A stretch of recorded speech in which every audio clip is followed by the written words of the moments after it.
आयर्याणं नमो भुवच्छायानं नमो लोहे सवसाहुनं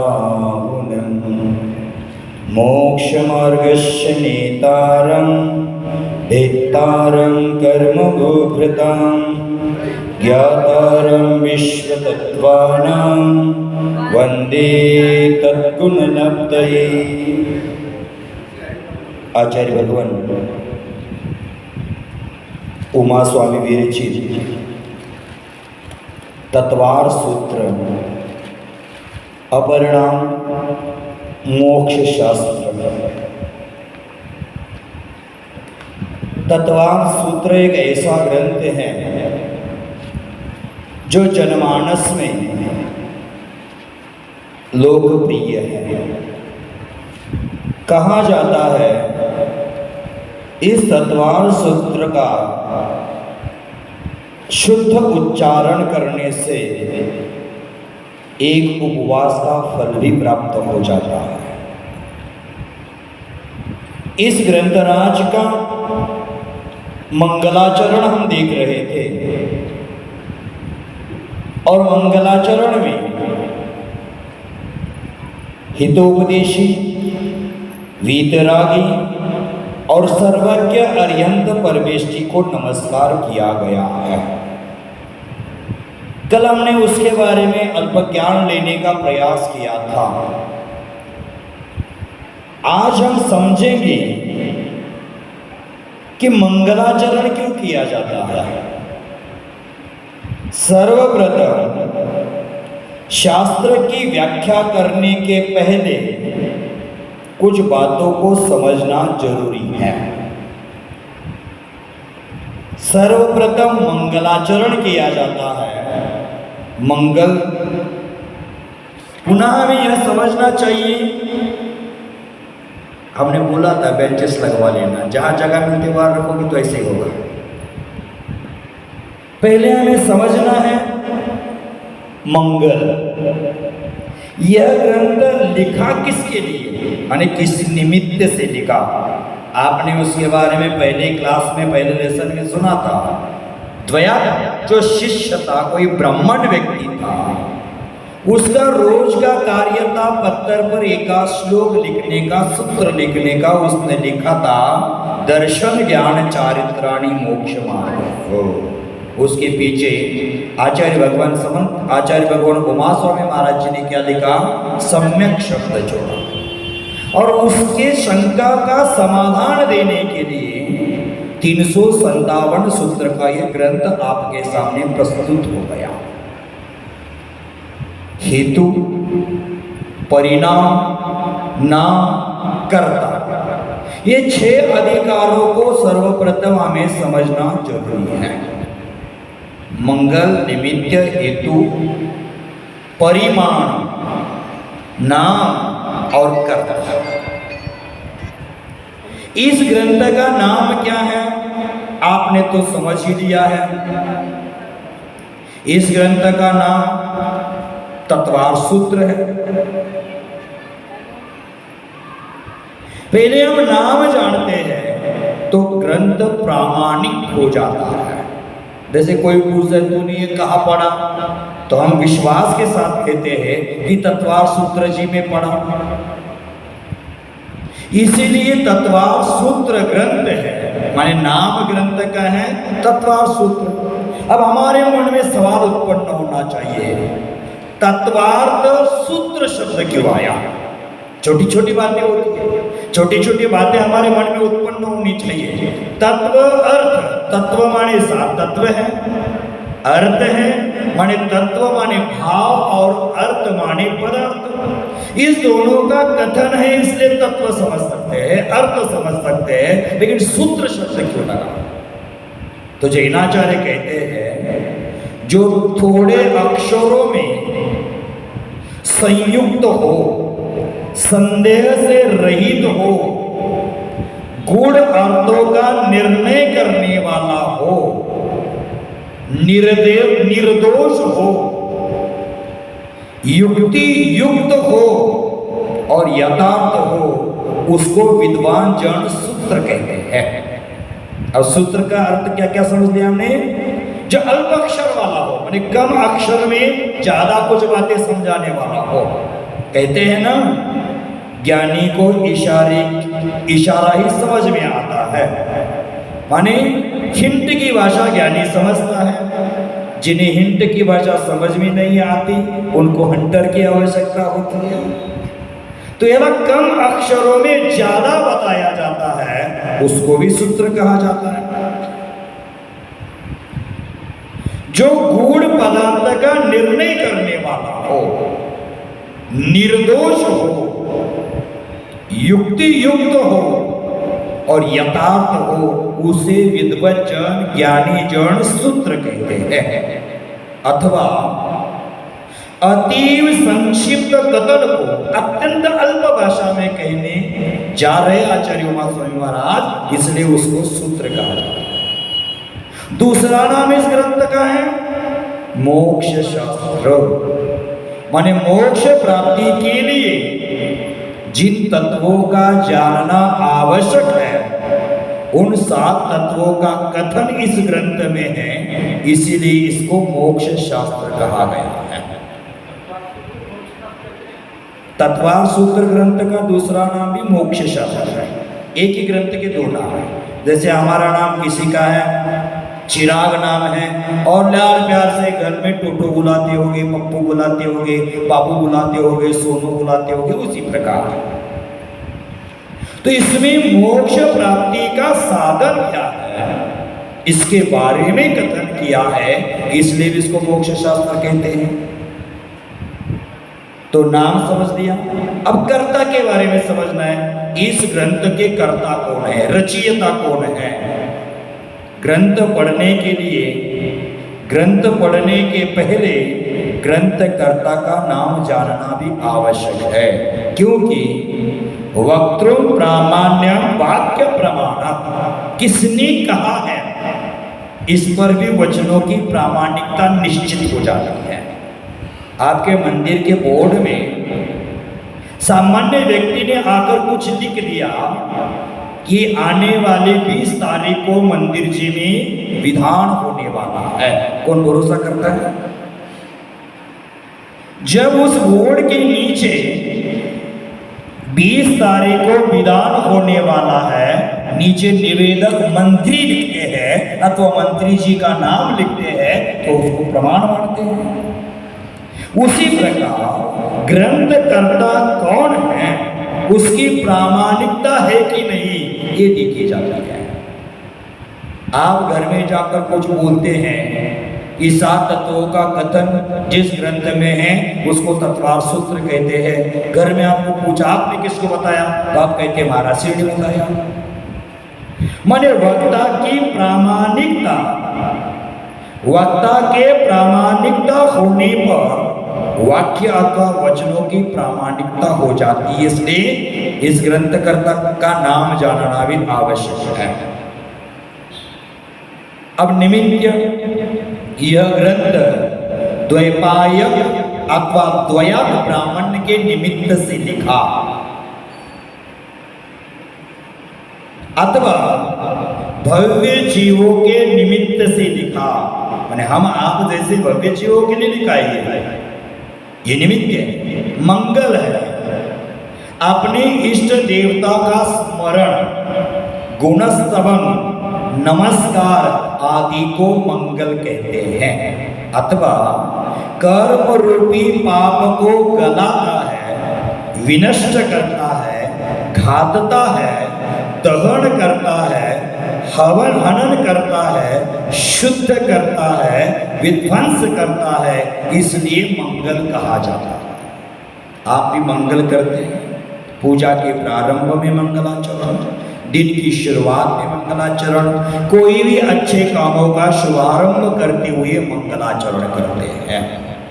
अर्थात मंगलाचरण कर्म रूपी पापों को गलाने में निमित्त है, कर्म रूपी पापों को विनिष्ट कराता है, घातता है, दहन करता है, हनन करता है, शुद्ध करता है, अथवा उस कर्मों का विध्वंस करता है, इसलिए उसको मंगल कहा जाता है।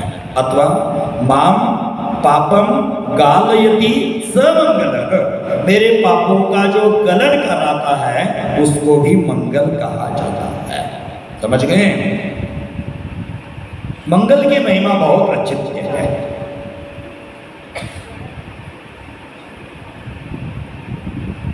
आचार्य महाराज ने कहा है कि मंगलाचरण की महिमा क्या है। मंगलाचरण दो प्रकार के होते हैं, एक निबद्ध मंगल, एक अनिबद्ध मंगल। निबद्ध मंगल जो लिखित स्वरूप में होता है उसको निबद्ध मंगल कहते हैं, और अनिबद्ध मंगल मुख के द्वारा बोला जाता है लेकिन लिखा नहीं जाता, उसको अनिबद्ध मंगल कहते हैं। बहुत सारे विद्वानों की धारणा है कि तत्वार सूत्र ग्रंथराज का मंगलाचरण उमा स्वामी महाराज जी के द्वारा लिखा नहीं गया है, वो अन्य कहीं से आया है। ऐसी बहुत सारे विद्वानों की धारणा है, लेकिन ऐसा कहना उचित नहीं है कि हम आप जैसे सामान्य लोग भी किसी कार्य की शुरुआत करते हैं तो मंगलाचरण करते हैं, और इतने विद्वान आचार्य बिना मंगलाचरण के कोई कार्य की शुरुआत करें, यह संभव नहीं है। अथवा हमने पीछे देखा है कि आचार्य भगवान ओम समंतभद्र स्वामी जी ने इस ग्रंथराज के मंगलाचरण पर टीका लिखी है। कहते हैं कि वह समंतभद्र आचार्य इन्हीं उमा स्वामी महाराज जी के शिष्य थे,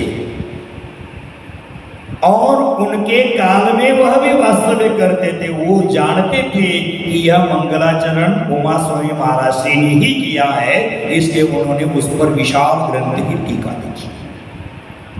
यह मंगलाचरण है क्यों किया जाता है? प्रारंभ में जिन भगवान के नाम को ग्रहण करने मात्र से विघ्न नष्ट हो जाया करते हैं। भगवान का नाम लेना, हर श्वास में जिन भजो व्रता श्वास खो मत मेरे यार, प्रत्येक श्वास में जिनेंद्र देव का नाम स्मरण करना, क्योंकि जिनेंद्र देव का नाम स्मरण संपूर्ण विघ्नों को नष्ट करता है।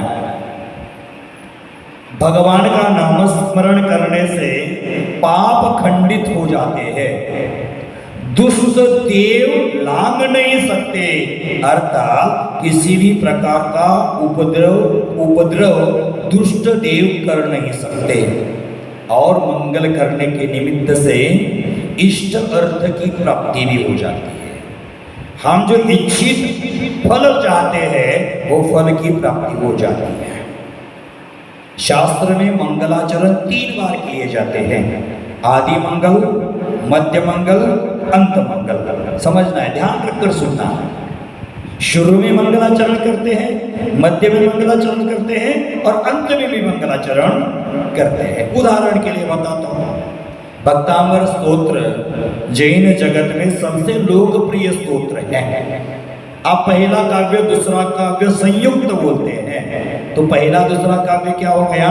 मंगलाचरण हो गया। भक्तांबर स्तोत्र कितने काव्य का है? 48 काव्य का। अब उसमें पहले 2 में मंगलाचरण हो गया, अब कितना बचे? 47 काव्य बचे। अब 47 का सेंटर कर देना, कौन सा काव्य आएगा? 26 आ जाएगा। आया ना? तुभ्यम नमस्ते भुवनार्ति हराय नाथ, वहां भी नमस्कार कर दिया, माने पहला मंगलाचरण 2 काव्य में किया, दूसरा मंगलाचरण तुभ्यम नमस्ते भुवनार्ति हराय नाथ बोलकर मध्य में मंगलाचरण किया, और अंत का काव्य मंगलाचरण स्वरूप है। सूत्रस्त्रजम आदि जो काव्य है वो मंगलाचरण, माने मध्य में मंगल हो गया, अंत में हो गया, और शुरू में भी हो गया। 3 बार मंगलाचरण किया जाता है।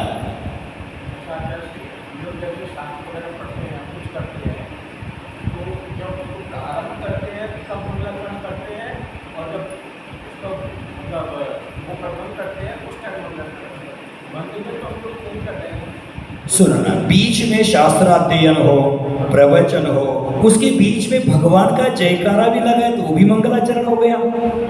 कि भगवान का नामस्मरण करना, इसमें मुख्य हेतु क्या है? मोक्ष मार्ग से नेतारम वेतारम कर्म भूवृतम, ये करके क्या कर दिया आचार्य महाराज जी ने? अरिहंत भगवान को नमस्कार कर दिया। उसी प्रकार भगवान का नामस्मरण करना ये भी मंगलाचरण है। हम भगवान के नाम से जयकारे लगाते हैं, वो भी मंगलाचरण स्वरूप है, लगा सकते हैं, वो मंगलाचरण स्वरूप हो जाता है। तो आचार्य कहते हैं कि शास्त्र आदि मध्य और अंत में किया जाता है। मंगलाचरण करने से सूत्र रूप से स्तोत्र रूप से मंगल का उच्चारण करना संपूर्ण विघ्नों को उसी प्रकार नष्ट कर देता है जिस प्रकार पूर्व दिशा में उदित होने वाला सूर्य अंधकार को नष्ट कर देता है। मैंने कितना महत्व है मंगलाचरण करने का। आज सुबह आप लोग सुबह उठ करके बिस्तर का त्याग करके नमोकार का उच्चारण करोगे, वो भी मंगलाचरण है। वह भी हमारे दुष्ट कर्मों को, पापों को, विघ्नों को नष्ट करने में निमित्त हो सकता है, इसलिए मंगलाचरण किया जाता है। और मंगलादि से प्राप्त होने वाला सुख है, दो प्रकार के सुख होते हैं, एक अभ्युदय सुख होता है और एक निश्रेय सुख होता है। संसार में जो भोग सामग्री मिल रही है उसको अभ्युदय सुख कहते हैं, और जो भगवान का सुख है उसको निश्रेय सुख कहते हैं। ये भी मंगल का फल है। माने मंगल का फल क्या है? अभ्युदय सुख और निश्रेय सुख, दोनों सुखों की प्राप्ति भी वह कराता है। अब आगे समझते हैं कि 3 बार मंगल करने से क्या लाभ मिलता है, क्या प्रयोजन है। तो आचार्य उसका भी कहते हैं कि शास्त्र में नियम से आदि मध्य अंत में मंगल करना चाहिए। आदि में मंगलाचरण करने से जो शास्त्र हम अध्ययन करने के लिए लिए है, उस शास्त्र के अध्ययन में सीखने वाला शिष्य है वो पारगामी हो जाता है, उसका अच्छी तरह से उसको ज्ञान हो जाता है। इसलिए आदि में मंगल करना चाहिए। मध्य में मंगल करने से संपूर्ण विद्या है वो निर्विघ्न प्राप्त हो जाती है, कोई विघ्न नहीं आता है, कोई बाधा नहीं आती है। निर्विघ्न विद्या प्राप्ति हेतु मध्य में मंगलाचरण किया जाता है। और अंत का मंगलाचरण है, आचार्य कहते तिलोपन्नति ग्रंथ में कि अंतिम मंगल है वो करने से विद्या का फल भी प्राप्त होता है।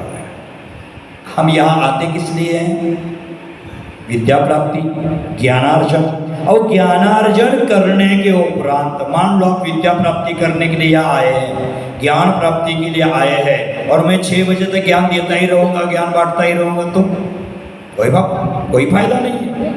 हमने जो विद्यार्जन किया है वह अगर समझ करके जीवन में आचरण करते हैं तभी उसका लाभ है। इसलिए अंत में मंगलाचरण करने से विद्यार्जन का फल मिलता है।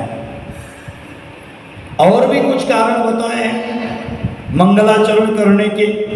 पहला बताया है कि नास्तिकता का परिहार होता है।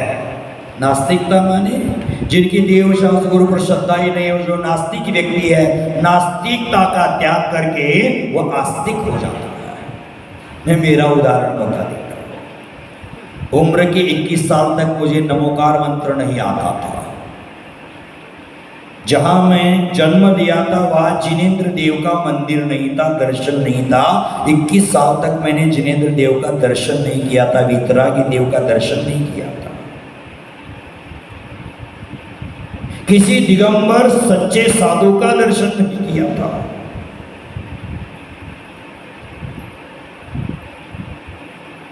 ऐसे विकट हालात में मेरे 21 साल निकल गए थे।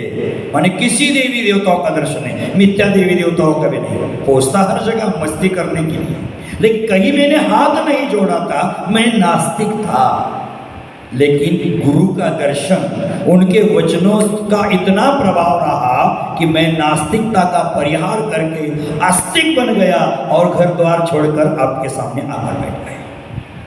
माने मंगलाचरण करने का पहला निमित्त उसका फल है कि नास्तिकता का परिहार हो जाता है।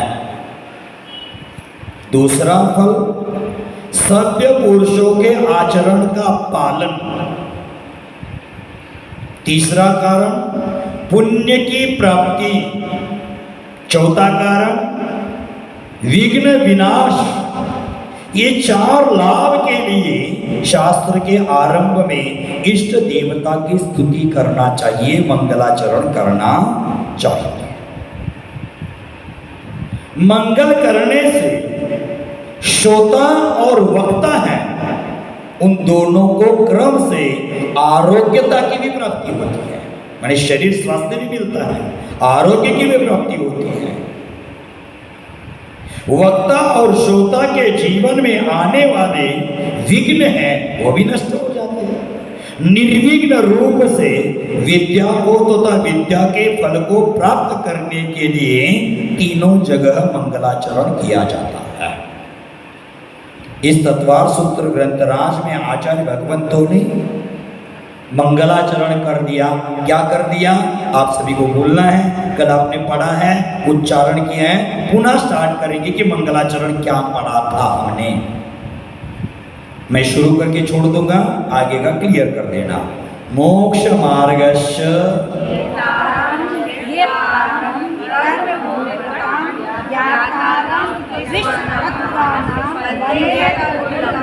देखो देखो, आवाज आपका इतना जोर होता है, घर में झगड़ा करते हुए कितना जोर होता है, जोर से बोले।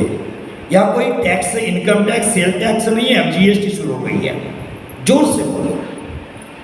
मैं एक पूरा सूत्र बोलता हूँ, पूरा मंगलाचरण बोलता हूँ, बाद में आप बोलते हैं।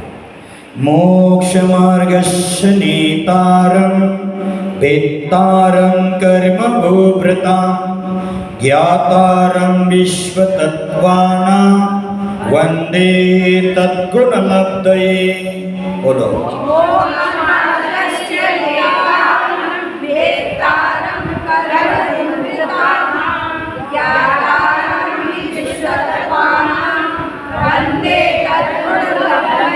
देखो कल कहा था और चर्चा भी की थी, पुनः दोहराता हो कि आपका पक्का हो जाए।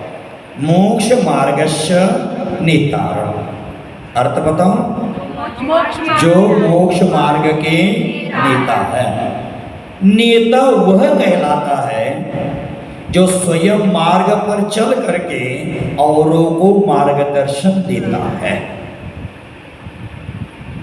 आर्यंत परमेष्टि स्वयं रत्नत्रय धर्म का पालन करके मोक्ष मार्ग पर आरूढ़ होकर केवल ज्ञान को प्राप्त करके दिव्य ध्वनि के माध्यम से संसारी प्राणियों को मोक्ष का मार्गदर्शन करते हैं, अर्थात हितोपदेश देते हैं। इसलिए मंगलाचरण के पहले चरण मिलेगा मोक्ष मार्गस्य नेता।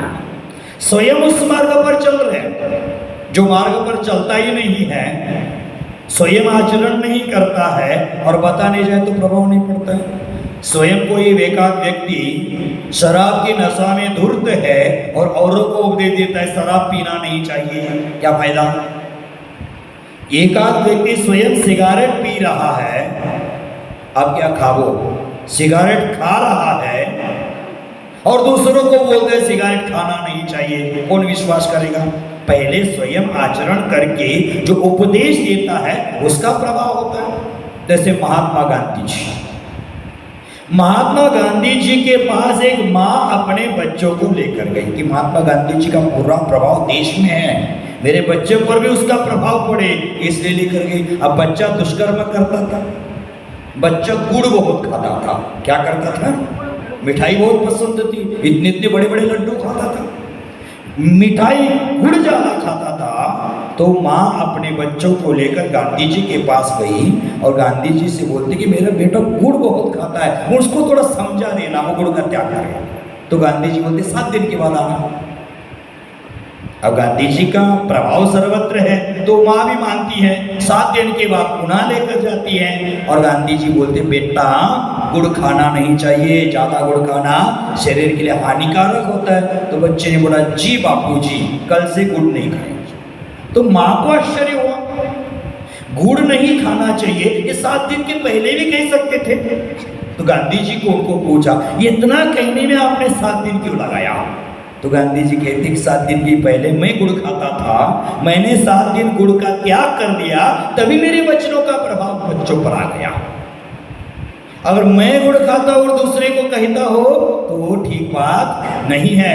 इसलिए आचार्य भगवान कहते हैं कि जो स्वयं रत्नत्र के मार्ग पर चलते हैं, मोक्ष के मार्ग पर स्वयं चलते हैं, औरों को उपदेश देते हैं, उसका यह विश्वास करेंगे ना। इसलिए हमारे नेता स्वयं रत्नत्र के मार्ग पर चलने वाले हैं। समझ गए? दूसरा चरण कहाँ था? भेतारम कर्म भृताम। बताओ जी, जिन्होंने कर्म रूपी पर्वतों को चूर कर दिया है, कर्म रूपी पर्वतों के भेदन करता है। वीतरागता में पर्वत के समान बाधक होने से कर्मों में पर्वतों का आरोप कर दिया है। इसलिए भगवान कैसे हो गए? वीतरागी हो गए। पहले हितोपदेश कहा, वीतरागी कहा, और अंत में ज्ञातारम विश्व तत्वानां, जो विश्व के संपूर्ण पदार्थों को, तत्वों को, द्रव्यों को, उनके गुणों को, उनके पर्यायों को जानते हैं, इसलिए उनको सर्वज्ञ कहा जाता है।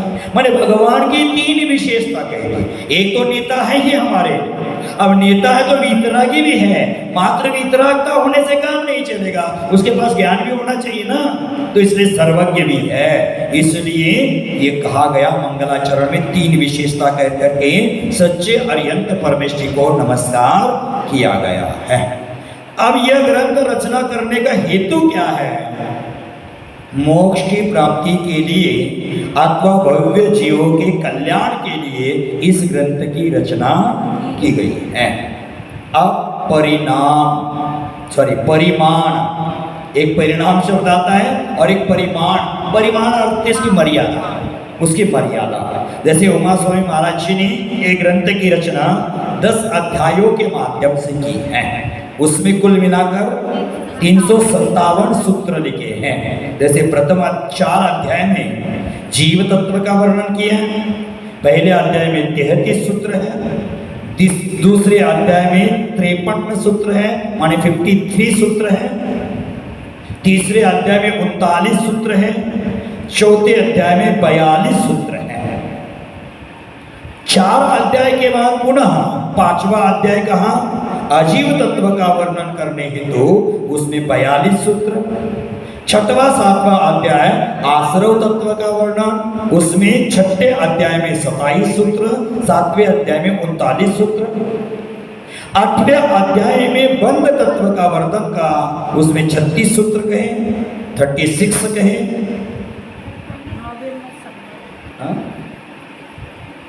सॉरी 26 कहे, माने 26 सूत्र 8वें अध्याय में कहे गए।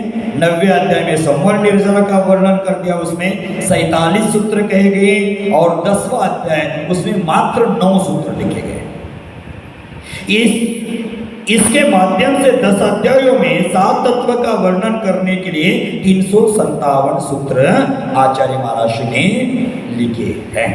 आज से हम सूत्र का प्रारंभ करते हैं। आप मंगलाचरण समझ गए, किस लिए किया जाता है समझ गए। कल इसको दोहरा कराना कि मंगलाचरण क्यों करते हैं, उसके लिए 6 अधिकार बताए, जैसे नाम, कर्ता आदि बताए, उसका भी थोड़ा संक्षिप्त में आपका नॉलेज बढ़े, इसलिए आपके पास ये भी होना जरूरी है। तो आज हम मोक्ष प्राप्ति ग्रंथ किस लिखा है? एक तो भव्य जीवों के लिए मोक्ष प्राप्ति का उपाय क्या है ये बताने के लिए लिखा है। तो यहाँ प्रश्न किया गया कि मोक्ष प्राप्ति का उपाय क्या है, तभी तो हम करेंगे ना। मोक्ष प्राप्ति का उपाय क्या है? तो कहते हैं, याद करेंगे, सूत्र का शुद्ध उच्चारण करेंगे। सम्यक दर्शन ज्ञान चारित्राणि मोक्ष मार्ग।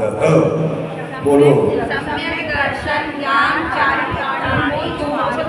देखो सम्यक नहीं बोलना, क नहीं बोलना चाहिए, ग बोलना है। हाँ, इसका क का ग हो गया है, व्याकरण की अपेक्षा हम समझ सकते हैं, लेकिन जो लिखा है वही बोलना चाहिए। सम्यक दर्शन ज्ञान चारित्राणि मोक्ष मार्ग। सम्यक दर्शन ज्ञान चारित्राणि मोक्ष मार्ग। सम्यक दर्शन ज्ञान चारित्राणि मोक्ष मार्ग।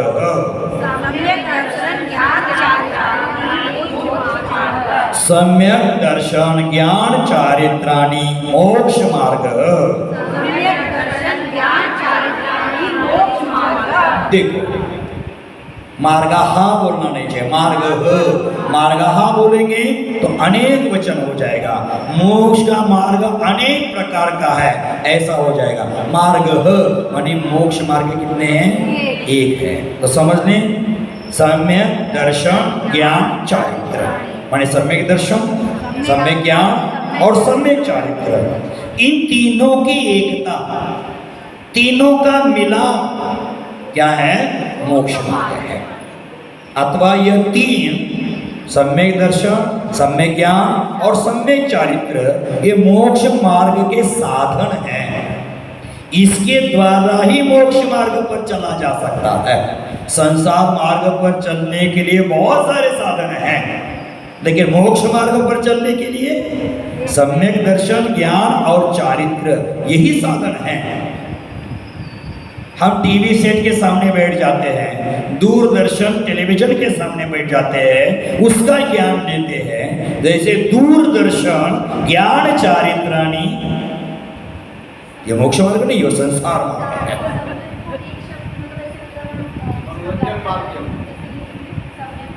सम्यक का अर्थ सच्चा होता है, समीचीन होता है। माने समीचीन दर्शन, श्रद्धा तो सबकी है, मिथ्या दृष्टि की भी श्रद्धा है, सम्यक दृष्टि की भी श्रद्धा है। मिथ्या दृष्टि के पास भी ज्ञान है, मिथ्या दृष्टि के पास भी, सम्यक दृष्टि के पास भी ज्ञान है। मिथ्या दृष्टि भी चारित्र का पालन करता है, सम्यक दृष्टि का भी चारित्र पालन होता है। लेकिन मोक्ष का मार्ग कौन सा है?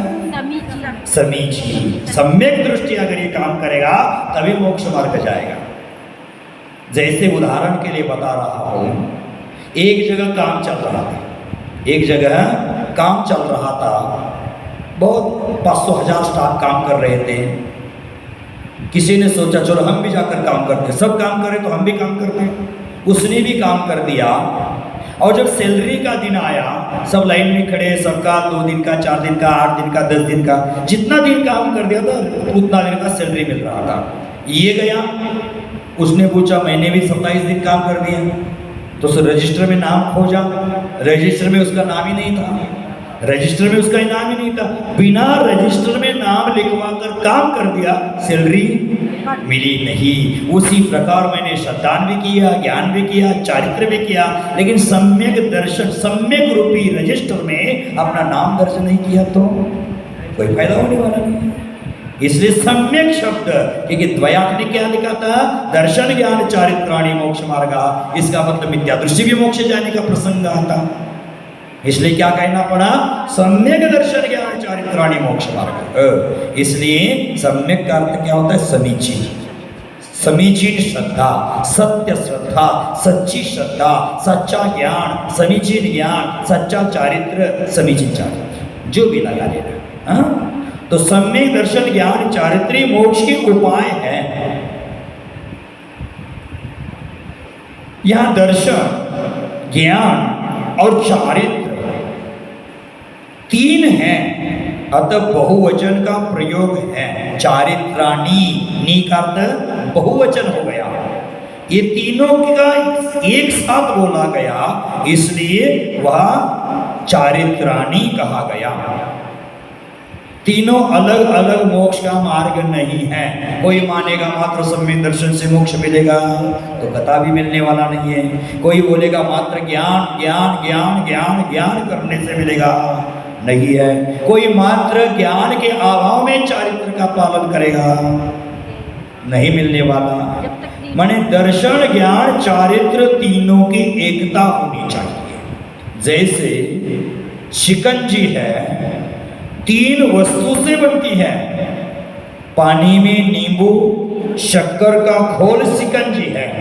पानी में नींबू और शक्कर का घोल मिलाते तो शिकंजी हो जाता। केवल नींबू, केवल पानी और केवल शक्कर का घोल मिलाकर ये शिकंजी नहीं होने वाली है। मात्र दो वस्तुओं से शिकंजी नहीं बनती, मात्र एक वस्तु से शिकंजी नहीं बनती, तीनों का मिश्रण शिकंजी हो जाता है। उसी प्रकार आत्मा में सम्यक दर्शन, सम्यक ज्ञान, सम्यक चारित्र तीनों की एकता हो जाती है, तभी मोक्ष का मार्ग बनता है। अब बताओ, आप मोक्ष मार्गी है कि नहीं है? हाँ? नहीं, सही सही बताना, आप मोक्ष मार्गी है कि नहीं बोला है, पूरी तरह नहीं है? लेकिन बच्चे हैं, कच्चे हैं, बस ऐसे। या बच्चा कच्चा का संबंध नहीं है, बच्चे कच्चे घर में रख कर आना है। आप मोक्ष मार्गी है कि नहीं है? तो मोक्ष का मार्ग क्या कहा है आचार्य महाराज जी ने? दर्शन ज्ञान चारित्राणि, सम्यक दर्शन ज्ञान चारित्राणि। आपके पास सम्यक दर्शन है? नहीं, अभी नहीं है। तो अभी नहीं, तो मोक्ष मार्ग कैसे हो गया? हमें ये सीखना है, मात्र सूत्र कंठस्थ नहीं करना है, सूत्र का सार सीखना है। क्योंकि सम्यक दर्शन ज्ञान चारित्र मोक्ष का मार्ग है, तो हमारे पास सम्यक दर्शन नहीं, तो मोक्ष मार्ग कैसे हो सकते हैं? इसलिए मुझे सम्यक दर्शन करना पड़ेगा। ये समझने के लिए सीखना है। तो सम्यक दर्शन किसको कहते हैं? आगे का सूत्र देने वाले तत्वार सूत्र क्या करेंगे उसमें? तत्वार श्रद्धानम सम्यक दर्शन, तत्वों का श्रद्धा करना सम्यक दर्शन है। आचार्य भगवान समंतभद्र स्वामी जी ने ग्रंथराज रत्नकरणक श्रावकाचार्य जी में सम्यक दर्शन का व्याख्यान करते हुए कहा है, श्रद्धानम परमार्थानाम माप्तागम तपोभृताम त्रिमूढ़ा पूर्णमष्टांगम सम्यक दर्शन स्मयम। क्या कहा वहां? श्रद्धानम परमार्थानाम, माने किस पर श्रद्धा मेरी? सात तत्व नहीं, यहाँ सात तत्वों ने घुसाना है। सात तत्व उमा स्वामी महाराज जी ने कहा है। रटा रटा जवाब यहाँ काम नहीं आता है, थूक लगाना कहते हैं उसको। स्कूल में थूक लगाते थे ना, 5 में से 3 सवालों का जवाब देना, उसमें से एक आता है, दूसरे 2 को थूक लगा दी, गलती से टीचर ने पढ़ सीखा देखा नहीं और मार्क दे दिया। ऐसा नहीं, या परमार्थानम श्रद्धानम, माने श्रद्धानम परमार्थानम, श्रद्धा परमात्मा पर हो। परमात्मा कौन है? अरिहंत भगवान, सिद्ध भगवान, आचार्य भगवान, उपाध्याय भगवान, सारे माने पंच परमेश्वरी पर श्रद्धा हो, परमात्मा पर श्रद्धा हो। मापता गम तपोभृता, आपने जो कहा आगम है, जिनवाणी है, और तपोभृता माने तपस्वी साधुगण है, उन पर श्रद्धा हो। और वह श्रद्धा कैसी हो? त्रिमूढ़ा मूढ़मष्टांगम, 3 मूढ़ताओं से रहित, 3 मूढ़ताओं से रहित, 8 अंगों से सहित, 8 गर्वों से रहित, माने 25 दोषों से रहित श्रद्धा हो, उसको सम्यक दर्शन कहा जाता है। और वो श्रद्धा कैसी हो? अस्मयम, अस्मयम माने तलवार, असी माने तलवार, तलवार की धार होती है ना, उसी प्रकार अकाट्य श्रद्धा हो। तलवार के 100 भी टुकड़े कर दिए तो काटने का ही काम करेगा, एक छोटा सा टुकड़ा भी काटने का काम करेगा। उसके 100 टुकड़े हो सकते हैं, लेकिन तलवार की धार नष्ट नहीं होती। उसी प्रकार हमारे जीवन में कितनी भी संकट बाधाएं आए, एक विश्वास की श्रद्धा टूट नहीं सकती, उसको कहते हैं सम्यक दर्शन। एवं आचार्य भगवान समंतभद्र स्वामी जी समयसार ग्रंथराज में कहते हैं, जियो चरित दर्शन नान ठिदो तम ही समय में जान। जो जीवो चरित दर्शन नान ठिदो, जीव का स्वभाव दर्शन ज्ञान चारित्र है, उसमें जो स्थित है वह स्वसमय है, और स्वसमय का अर्थ सम्यक दृष्टि है। और इससे विपरीत पोगल कर्म प्रदेश ठियम च तम जान पर समयम, पोगल कर्म प्रदेशों में स्थित है वो पर समय। ऊपर से ज्यादा है क्या? जाने दो, जाने दो, कोई चिंता नहीं। ऊपर से जाता है तो भी चिंता नहीं, कान से सुन लेना, ध्यान से सुन लेना, मन से सुन लेना, आज नहीं तो कल ही काम आएगा। समझ में नहीं आ रहा है, समझ में नहीं आ रहा है, समझ में नहीं आ रहा है, छोड़ मत देना। जैसे वर्तमान देश की परिस्थिति है, बहुत सारे लोग हैं पैसा नहीं है इसलिए पढ़ाई छोड़ देते हैं कि फीस भरने के लिए पैसा नहीं है इसलिए पढ़ाई छोड़ देते हैं। बहुत कमजोर लोग हैं, पैसा नहीं है जीना छोड़ देते हैं, पैसा नहीं है धर्म करना छोड़ देते हैं। लेकिन पैसा नहीं है ऐसा सोचकर किसने शराब पीना नहीं छोड़ा है? वो शराब तो जरूर पीता है। उसी प्रकार समझता नहीं इसलिए आना छोड़ना नहीं चाहिए, तो समझ में आएगा। आगे जाएंगे तो हमें पहले शब्द है, इन शब्दों से हम अनभिज्ञ हैं इसलिए समझ नहीं पा रहे, लेकिन आगे जरूर समझ पाएंगे। तो सम्यक दर्शन है वह तत्वों का श्रद्धा, देव शास्त्र गुरु का श्रद्धा होना चाहिए। तो पहले ही कहा हमने, देव कैसे है हमारे? मोक्ष मार्ग से नेतारम भित्तारम कर्म उपताम ज्ञात्वारम विश्व तत्वानाम वंदे तद्गुरुम। हमारे भगवान हितोपदेशी है, वीतरागी है, सर्वज्ञ है। ये तीन बातें सीख लेना, अपने हृदय में गांठ बांध कर रख लेना। पुनः शास्त्र कैसे है? जो केवली भगवंतों के द्वारा कहा गया है, गणधर आदि देवों ने लिखा है, वह आगम है, शास्त्र है। गुरु जो विषय कषाय से रहित है, आरंभ से रहित है, परिग्रह से रहित है, ज्ञान ध्यान तप में लीन है, ऐसे हमारे गुरु है। पहला क्या कहा? गुरु का स्वरूप विषयों की आशा नहीं जिनकी, विषय कषाय से रहित है, बाह्य भोग से उसको कोई लेन देन नहीं है, पंचेंद्रिय विजेता है। गर्मी हो रही है पंखा चलाओ, ठंडी हो रही हीटर चलाओ, ये साधु का स्वरूप नहीं है। साधु को साधना करने के लिए घर छोड़ा है। पंचेंद्रिय विषयों की चाह वहां नहीं होती है। जो विषय से रहित, आरंभ से रहित है और परिग्रह से रहित है, ये तीनों से रहित होता है वह साधु, वह हमारा आराध्य है। और वह हमेशा ज्ञान ध्यान तप में लीन रहता है। गृहस्थों का वास्तुशास्त्र ठीक करने में लगता है वो गुरु नहीं, कुंडलियों का मिलान करने वाला गुरु नहीं, हस्तरेखा देखकर आपका भवितव्य बताने वाला गुरु नहीं, ये गुरु का काम नहीं। गुरु का काम ज्ञान ध्यान तप में लीन होना, ये गुरु का काम है।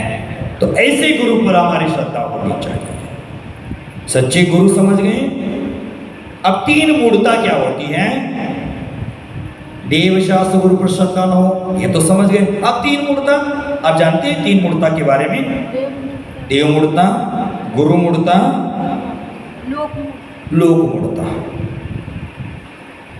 सग्रंथारम इंसाना पाषंडी नाम वर्तवर्ती नाम आदि कहा गया है। मूर्ता तीन, मूर्ता का अर्थ मूर्खता, अज्ञान लगा देना। तीन मूर्ता, देव मूर्ता, गुरु मूर्ता और शास्त्र मूर्ता भी कहते हैं, तो लोक मूर्ता भी कहते हैं। 8 प्रकार के गर्भ, 8 मद भी बोलते हैं, 8 प्रकार के गर्भ भी बोलते हैं। कंफ्यूज नहीं होना है, सीखना है, अच्छे ढंग से सीखना है। सरिता बहन, ज्ञान की सरिता बह रही है, थोड़ा समय लगेगा। तो कह रहे कि मूर्ता के बाद मद आते हैं, गर्भ आते हैं, तो कहते हैं ज्ञानम पूजा बलम प्रति। ज्ञान का मद होता है, ज्ञान का अहंकार होता है। 8 प्रकार के मद लिख लेना, ज्ञान मद, पूजा मद, कुल मद, जाति मद, बल मद, वृत्ति मद, तप मद और वफू मनुष्य। रूप का भी अहंकार होता है ना। मुझ जैसा सुंदर कोई जगत में नहीं है, मुझ जैसा सुंदर कोई जगत में नहीं। आपके जैन सिद्धांत में कथा आती है सनत चक्रवर्ती की, बहुत सुंदर शरीर था, स्वर्ग में चर्चा चल रही थी, इसकी जैसी सुंदरता नहीं है। तो देव परीक्षा करने आए, कैसे सुंदरता देखने आए। तो उस समय सुबह के समय में लंगोट लगाकर मैदान में मेहनत कर रहा था, पहलवानी कर रहा था, पूरा संधि शरीर सुंदर दिख रहा था। तो उस समय वो देवों ने कहा, अरे ठीक ठीक, स्वर्ग में चर्चा चल रही थी, उससे भी ज्यादा आपका सुंदर शरीर है। तो वो तो यहाँ का क्या सुंदरता देखते हो? सुंदरता देख रहे हैं तो चलो राजमहल में मैं सिंहासन पर बैठता हूँ, सोने का मुकुट, हीरो की माला डालकर उस समय का रूप देख लेना। वह जाता है तो रूप वह रूप में ही रहता है। उस समय देव थाली लेकर जाते, इसमें थूक देना, थूक में कीड़ा पड़ जाता है, माने रूप का अहंकार कर देते हैं। तो ऐसे हालात तो रूप का भी अहंकार होता है। तो समझ गए क्या क्या बताया था? ज्ञान का मत, पूजा का मत, माने पूजा मेरी मान है, समाज में है, मेरी प्रतिष्ठा समाज में है, लोग मुझे सम्मान देते हैं, ये भी एक प्रकार का गर्व है। कुल मद, अब कुल किसको कहते हैं? पिता के पक्ष को कुल कहते हैं, माता के पक्ष को जाति कहते हैं। ना मेरे कुल का मत, जाति का मत, बल का मत, शक्ति का मत, वृद्धि का मत। वृद्धि समझते हैं? 64 वृद्धियों में से कुछ वृद्धियां, वृद्धि का मत। तप का मत, मैं आप लोग तप का मत करते हैं, 10 दक्षिण के उपवास कर दिए, कुछ उपवास कर लिए, खून करके जाहिरात कर ली, एडबाजी कर ली कि मैंने उपवास कर लिए, ये मद है या अहंकार है? तप का मत, वफू माने शरीर का मत। ये 8 प्रकार के मद, इसका अभिमान नहीं करना चाहिए। 8 प्रकार के अंग होते, निकांक्षित अंग, निर्विचिक संग, निशंकित, निकांक्षित, निर्विचिक संग, अमूढ़ दृष्टि, उपगोण, स्थितिकरण, वात्सल्य, प्रभावना, ये 8 अंग होते हैं। उसके बारे में आप ज़्यादा मत ध्यान लगा देना, जो श्रावक का चक्र वगैरह क्लास चलेगा उसमें वह सब चला देंगे। तो यहाँ हमें यह समझना है कि सम्यक दर्शन के बारे में आज समझना है कि सम्यक दर्शन ज्ञान चारित्राणी मोक्ष मार्ग कहा है। तो ये सम्यक दर्शन है वो क्या है? तत्वों का श्रद्धान करना सम्यक दर्शन है। जिस प्रकार जीवादि पदार्थों का हमने ज्ञान किया है, जीव के स्वरूप को जाना है, सम्यक ज्ञान है। तो ये सम्यक दर्शन है। इस सम्यक दर्शन का विशेष कारण क्या है ये भी समझना जरूरी है। सम्यक दर्शन का विशेष कारण क्या है? तो संशय, विपर्याय, अनध्यवसाय का निवारण करने के लिए पहले सम्यक विशेषण लगाया है। सम्यक क्यों लगाया आपने पूछा था ना।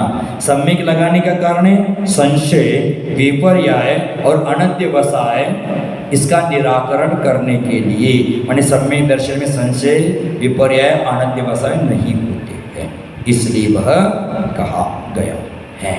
तो आज आपने समझ लिया कि सम्यक दर्शन। और अब आपके मन में संदेह आना चाहिए, संशय क्या होता है? होता है ना, संशय किसको कहते हैं? किसी चीज में शंका, डाउट, ठीक है, आपके भाषा में डाउट है, लेकिन संशय का अर्थ अनिश्चित ज्ञान, कोई निर्णय नहीं वहां। अनिश्चित ज्ञान को संशय कहते हैं। जैसे सीप को चांदी कहना, धागा पड़ा है उसको सांप कहना, मैंने संशय, धागा है कि सांप है, चांदी है कि सीप है, लिख लेना। संशय, अनिश्चित ज्ञान को संशय कहते हैं। अनिश्चित ज्ञान को संशय कहते हैं। विपर्य, विपरीत ज्ञान को विपर्य कहते हैं। विपरीत का ब्रैकेट में लिख लेना, उल्टा ज्ञान। विपरीत ज्ञान को विपर्य कहते हैं। जैसे रस्सी को सांप कहना, विपरीत है ना, रस्सी पड़ी है लेकिन कहा क्या है? सांप है, वो विपर्य है। और अनध्यवसाय, अनिश्चित, अनिश्चित तथा विकल्प रहित ज्ञान अनध्यवसाय है।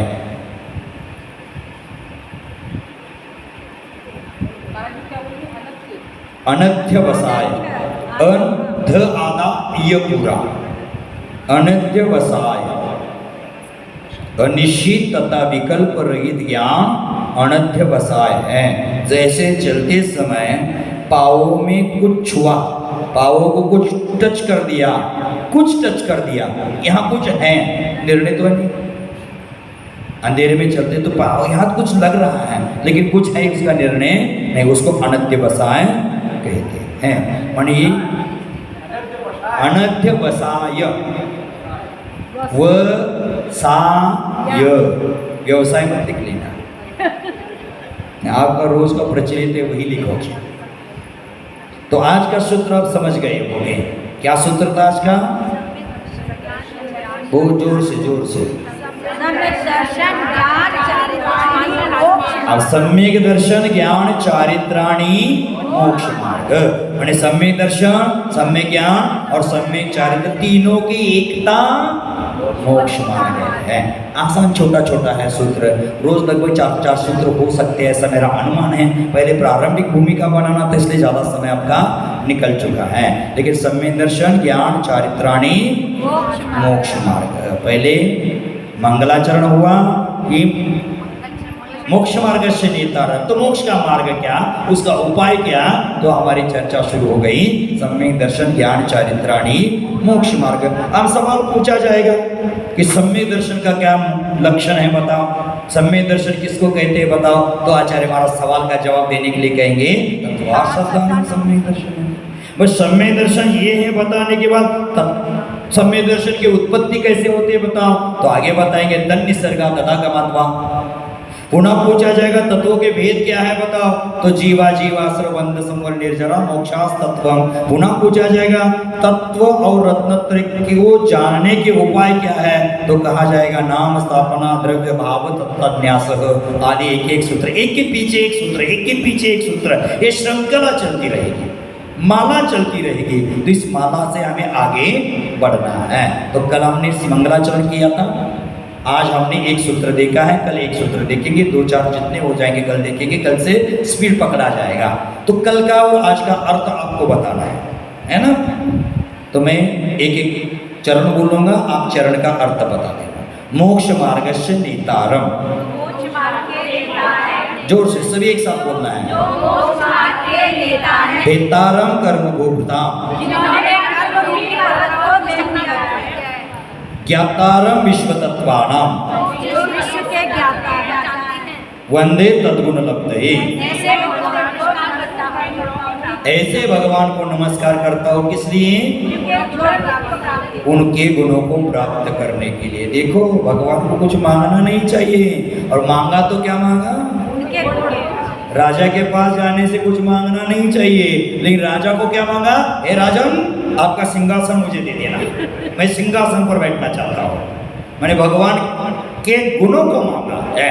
तो आप समझ गए मोक्ष मार्ग से नेतारम माने जो मोक्ष मार्ग के नेता है, माने हितोपदेशी है। वेतारम कर्म गोप्रताम माने जो वितरागी हैं, और ज्ञातारम विश्व तत्वानाम माने वह सर्वज्ञ है।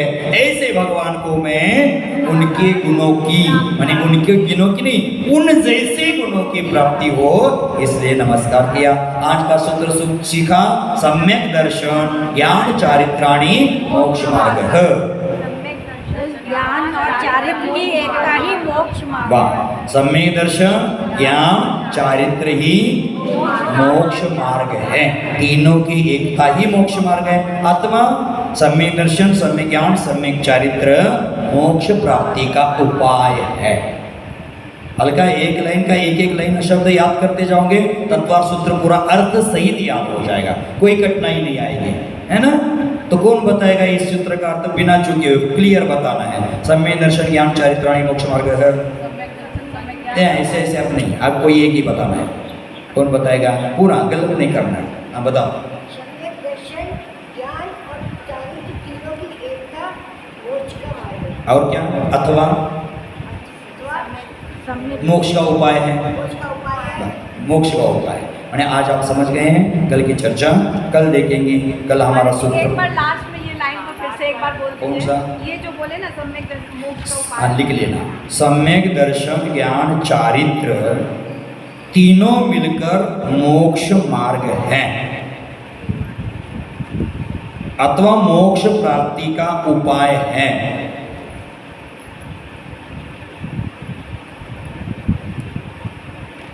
अथवा मोक्ष प्राप्ति का उपाय है।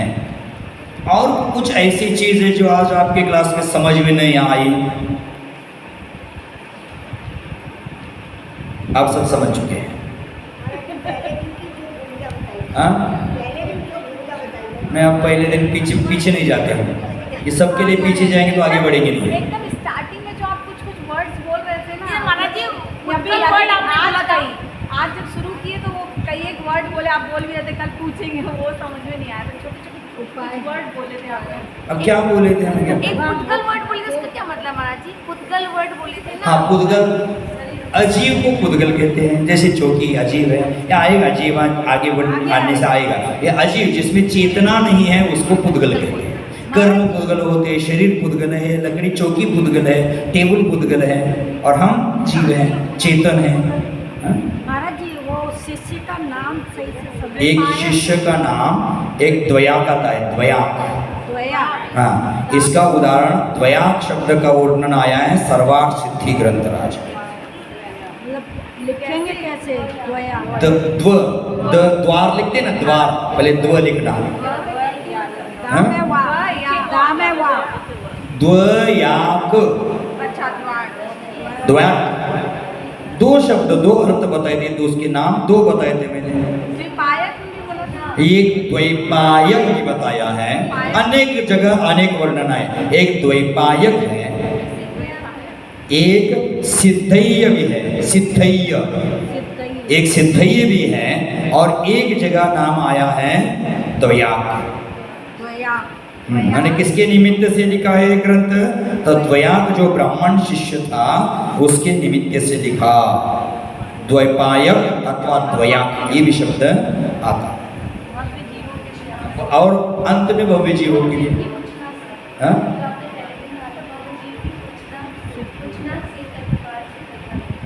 भव्य जीवों के निमित्त से। मतलब द्विपायक ब्राह्मण अथवा भव्य जीवों के निमित्त से पूछना, प्रचना, जैसे स्वाध्याय के वेद होते, वाचना पृछना माने पूछना, प्रचना का अर्थ होता है पूछना, वाचना पृछना आमनाय धर्मोपदेश, स्वाध्याय के वेद हुए। पूछना से माने शिष्य के सवाल पूछने से इस ग्रंथ की रचना हो गई। और एक आप समझ गए, आज यही चर्चा को रोक देते हैं। अगर कुछ मन में संदेह है तो बाद में भी आप पूछ सकते हैं, चर्चा आगे बढ़ा सकते हैं। जावाने के ज्ञान थे सूझे लोका लोक सोवाने मुसलमान सदा देत बुद्धो देव जो हरियन दूर से निर्ग्रंथ दया धर्म पालो सदा यही मोक्ष का फल। धर्म करे संसार सुख, धर्म करे निर्माण, धर्म पर साधे बिना नर तिर्यन